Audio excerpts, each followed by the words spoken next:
ഈ വളം നമ്മൾ ഉപയോഗിച്ച് കഴിയുമ്പോൾ തണ്ടുതുരപ്പൻ കൺട്രോൾ ആകുന്നുണ്ട്.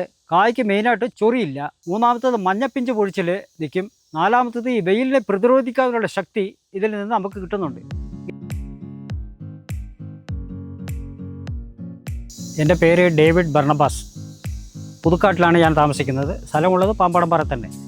ഞാൻ ഇത് വാങ്ങിച്ച് ചെയ്തിട്ട് ഏതാണ്ട് 5 വർഷത്തോളമായി. 5 വർഷത്തിന് കഴിഞ്ഞപ്പോൾ എനിക്ക് ഒരുപാട് ചെടിക്ക് മാറ്റം വന്നു കഴിഞ്ഞപ്പോൾ ഞാൻ ഇത് തന്നെ പിന്നെ ആവർത്തിച്ച് ഈ വളമാണ് ഞാൻ വാങ്ങിച്ച് ചെയ്തുകൊണ്ടിരിക്കുന്നത്. ഞാൻ ചുമ്മാ തമാശ പറയുന്നതല്ല, എൻ്റെ പൊക്കമുണ്ട് ഈ സാധനം. കായ്ക്ക് നല്ല ബോൾട്ട് കായ, ഫ്ലവറിങ്ങും കായ്ക്കും ഉണ്ടോ, നല്ല ബോൾട്ടാണ്. ആദ്യത്തെ കായൊക്കെ വരുന്നത് നല്ല ബോൾട്ട് കായാണ്. നല്ല കായ്ക്ക് നല്ല നീളമുണ്ട്, നല്ല പച്ച കളറുമുണ്ട്. അത്യാവശ്യം നല്ല വളമാണിത്.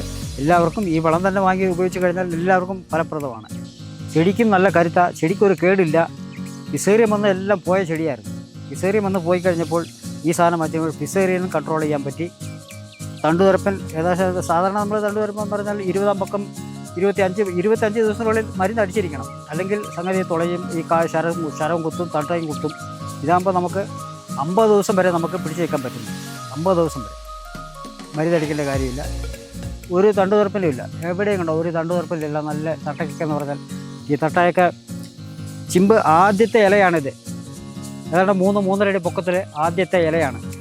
ഈ തട്ട പോകുന്ന പോക്ക് കണ്ടോ, ആദ്യത്തെ ഇലയാണ്. ഏതാണ്ട് 3-4 അടി പൊക്കത്തോളം വന്നിട്ടാണ് ആദ്യത്തെ ഇല തന്നെ വിരിയുന്നത്.